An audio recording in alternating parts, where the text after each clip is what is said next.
Bismillahir-Rahmanir-Rahim. As the online classes are going on, so my next lecture, which is very important, and the topic that I will be talking about is population. This topic is very close to my heart, and I have done a lot of research on this topic. So, in the upcoming series of lectures, I will be sharing this problem of population and how today in the world is this population, which we always talk about, population, and especially in the environment, we talk about population is the biggest environmental threat or problem. So we will discuss, is it a problem or it's just the way that we have created or we have made it a problem. So I will talk about these population in detail. And before going into that, I am really thankful to Dr. Jonathan Tompkin from University of Illinois. His support in this regard was very much enormous. And in fact, the example that I will be using and the slides that I will be using in upcoming lectures will be from the University of Illinois. So thank you very much, Dr. Jonathan Tompkin, because the purpose of using the slides from University of Illinois was that I should have the authentic and the best data, and especially the latest research in this field of population. And as it's done by Dr. Jonathan himself, and the data that he collected was from UN, so the data we have or the graphs that I will be showing will be very authentic. And I will be talking, in fact, I will be sharing all the examples with very authentic data. So coming to the topic of population, what I will be discussing mainly will be three or four major things that I will be discussing in the upcoming lectures. So we'll talk about what is demography and how we study demography and especially human population. And then when we see the globe, the population is not evenly distributed. There are areas which have high population, then there are areas which have very low population. So we have South Asia, a very population hub of population. We have East Asia, where the population is clustered. We have Europe, and we have North America. So these are the four highly populated areas in the world when we see. Then we have other areas where the population is very less, or in fact, if you go to North and South Pole, the population is almost very negligible. So population is not evenly distributed on the globe. That's very, very important thing to understand. And moving forward, when we see the problem of population, why we always talk about population, actually it started by the theory of Thomas Malthus. He was an economist, and in 1798 he wrote an essay on the principles of population.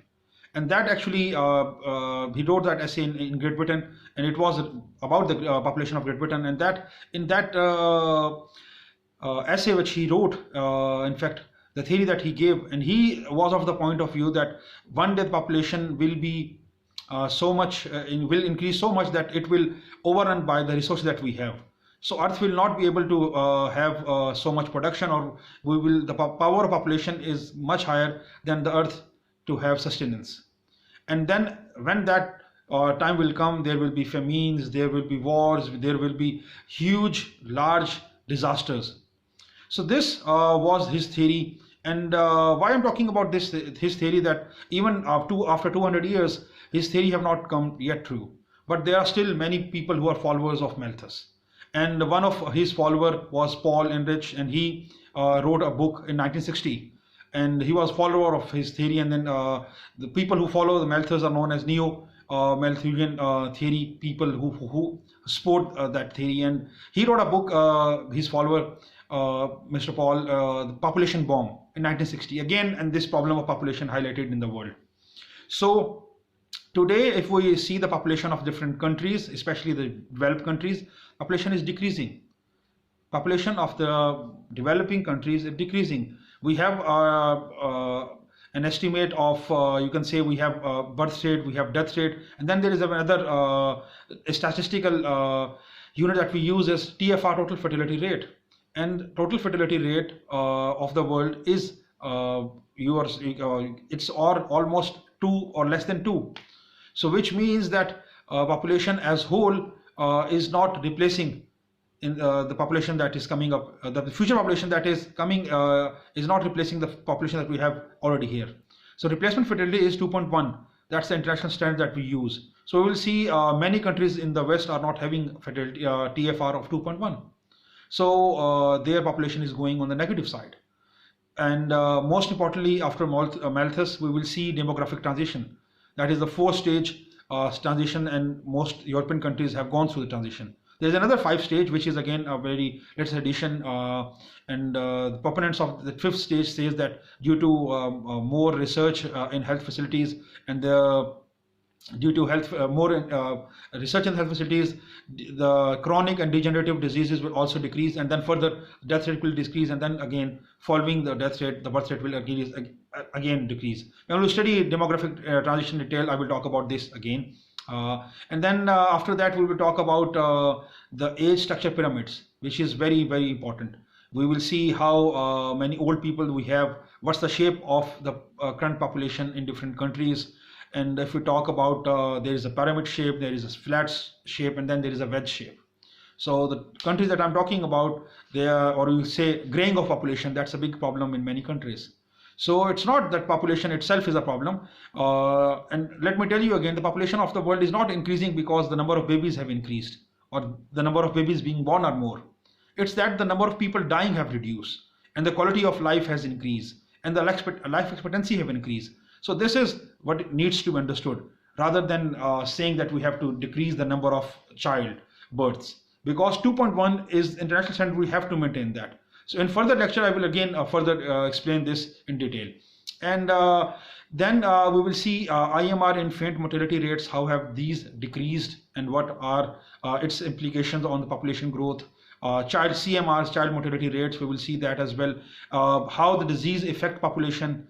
In fact, just like we have a demographic transition, there is another, for the disease, we have epidemiological transition.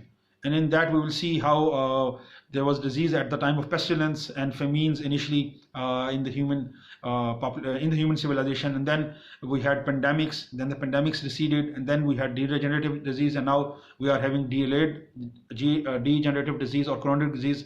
And now the most important thing is the re-emergence of the infectious diseases or the pandemics that we see. Corona, which is a big disaster or pandemic at the moment, the whole globe is facing.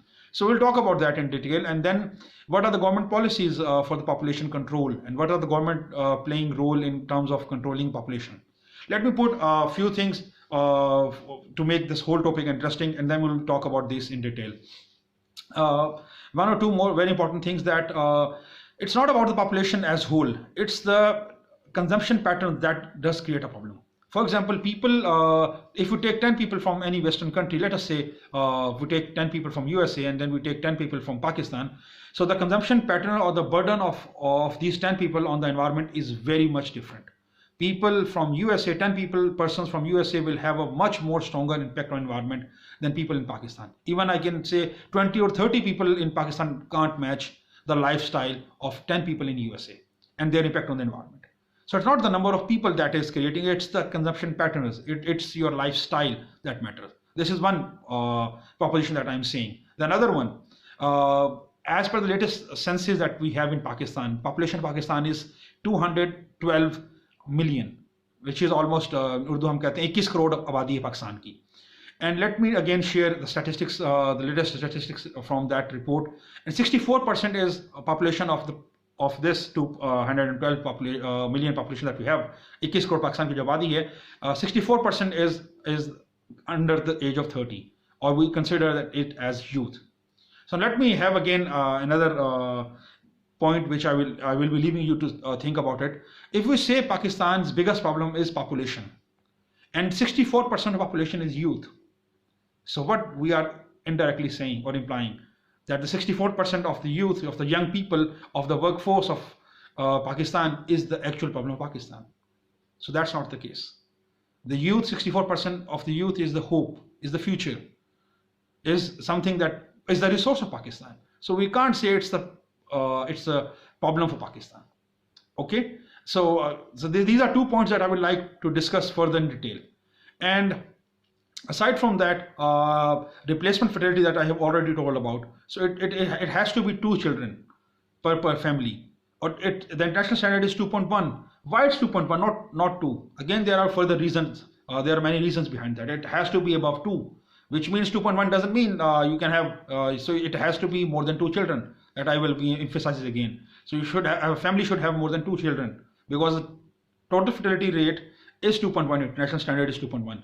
because one of the factors is that the number of females that are born, or number of the equivalent to the number of boys that are being born. This is one of the factors. Then there are other factors, many other factors, which account that a total fertility rate or the replacement fertility should be above 2.1, should be above 2.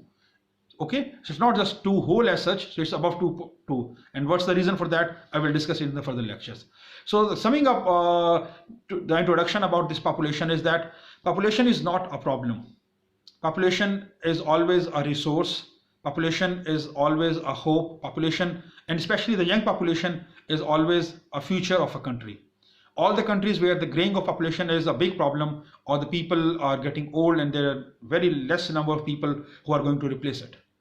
And therefore, now these are countries are having immigrations open. Let me give you another example before the end of this today lecture. China has opened, in the recent time, you can see all these Chinese scholarships coming up. Why? They are inviting students from all of the world, because they need young people. Okay, they need young people. And China has for a long period of time, they had this one-child policy. Now that they have abolished this one-child policy for a long time, but the population still is growing. So they are not having new young people. And and along with this one-child policy, what more that has happened is the family structure has totally, I can say, shattered. If in terms of Pakistani culture, I would say, एक बच्चा जो उनका पास था, one child they had, so it totally has changed that family dynamics. अब वो जो एक बच्चा था, कोई मामू नहीं है, कोई खाला नहीं है, कोई चाचू नहीं है, कोई फुप्पू नहीं है. So the father is only son, only child, and the mother is the only child. So they do get married, and when they have children, which is again one child only. Now the government have abolished one-child policy. Even if they do have two children, which is very rare case. So na mamu hai, na khala hai, na chachu hai, na phuppu hai, because mother is also single and the father is also single. So what has this created? Social impacts, very big social impacts. So summing up, in our future lectures, we will be discussing all these factors, and we will be discussing in details how population is not a problem. In fact, population is a hope, or population or young population is the future of a country. And the 3 more important topics that we will discuss is the Malthus theory in detail. What were the reasons of this postulates of Malthus and how they have affected the world? The demographic transition, how the world have decreased the population on the basis of decreasing the death rate. So how the population is decrease in the European countries or in the developed world by having less death rates, and at the same time reducing the birth rate. And then the age structure pyramids of the developing nations and of the developing world, what they say and how we will go and make the future projections of the population. Thank you very much.